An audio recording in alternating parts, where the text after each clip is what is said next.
Hi guys, I'm Pranobis, and welcome to the GM's Guide. In this playlist, I'm going to be going over a lot of the features and functions that you game masters should be really excited about. This is all available free in the Incarnate engine, so let's get started. So when you open up your virtual tabletop, you come down to the library in the lower right, modules in the lower left, and we're going to open up all of the Incarnate things. This is going to take just a few seconds because it's a lot of data. While this is working on that, I'm going to focus on telling you what these are. The battle maps has a lot of general battle scenario maps for you to play on, from Arctic, grassland, even into some dungeons, and there's going to be some urban stuff in there eventually as well. The Incarnate Forge has over 20,000 magical items, from weapons to shields to armor. The Incarnate Engine is where we're going to spend the bulk of our time. When you look at any of these, they're going to have various things to show you what's in them. The main thing is the cheat sheets. I'm going to show you what the cheat sheet is for that particular module. I'll also give you a complete list of the Incarnate cheat sheets. Cheat sheets. To help us cheat our game? No. To help you navigate this project. I've seen some people flounder and get completely lost the first time in because there's just too much information. They don't know what to do with all of it. So let's start off with the cheat sheet. Each cheat sheet gives you some most common commands the GM will want. As we open these up, oops, well, like I said, this shows you all of the Incarnate modules. And we notice that these three are in Incarnate battles, a random battle generation, and that is still pre-release. But it's in here, and it's a core feature that was in alpha before some legal reasons it needs to be rewritten here and there. Dungeons, bosses, yes, I've written custom bosses. If we look in here, on the other tab, it even gives you some suggesting combat text for them. You can just click and have it drop in. It also gives us some foreshadowing. So as they're walking through the dungeon, I'm going to be saying these type of things as they're coming up. First time it won't mean much, it just adds to the mood. Second time through, they're like, there's a spring in this dungeon! Or, there's a spring in this dungeon!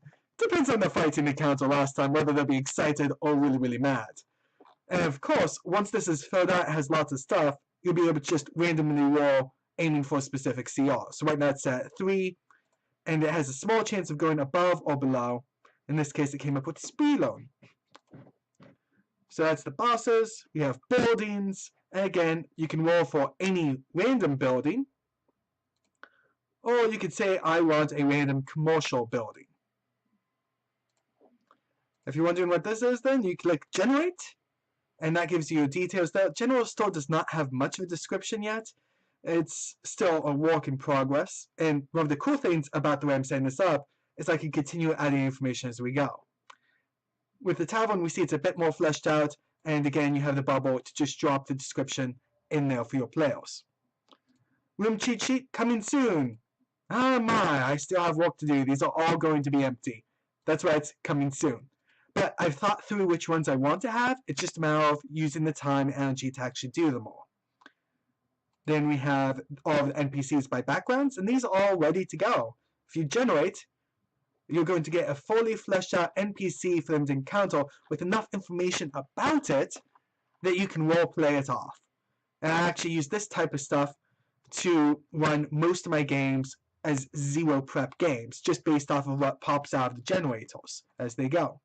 And it's amazing how many quest lines they found with that. Loot tables. So if they fought a CR5 fight, so that'd be low level tier 2, and it generates that, and a 50% chance of a potion there, as we can see here. Well, 50% chance of a lower level item. Anyway, treasure hoards. As we would expect, it generates a whole lot more stuff, especially because this is CR7. Magical items in here. And wow, this sounds oddly specific. Silver-coated mithril great axe of fiend slaying. And it has effect coding, which means I can just drop this little button onto the actions tab of a player character, and it's all the effect coding to do all of that fun stuff. Cool stuff. And I've had a blast getting that type of stuff set up. Anyway, continuing on, that's loot. Battle maps. So if we're out and we're fighting the cavern, I can click this and a wall, and we have a random cavern map that we can fight on. They aren't high detail, they aren't the best ones out there, but they are free. And it's a should have enough in here to get you started. If we were to use a 5-room dungeon here, and under dungeons, we click one of the 5-room options up here, we now have a one-shot ready to go with all of the details we need.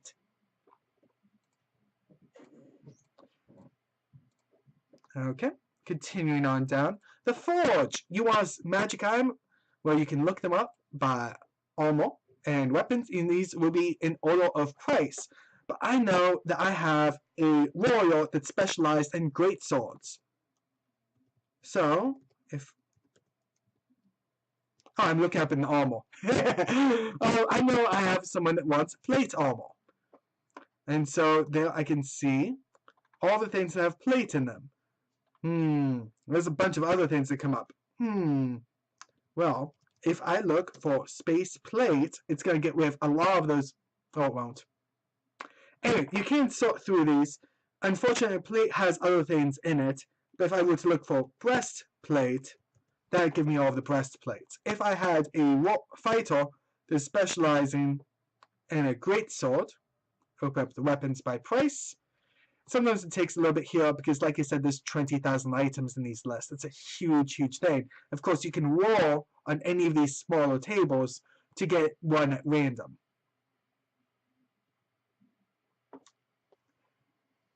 So there's a lot of work in here, and they all have effect coding.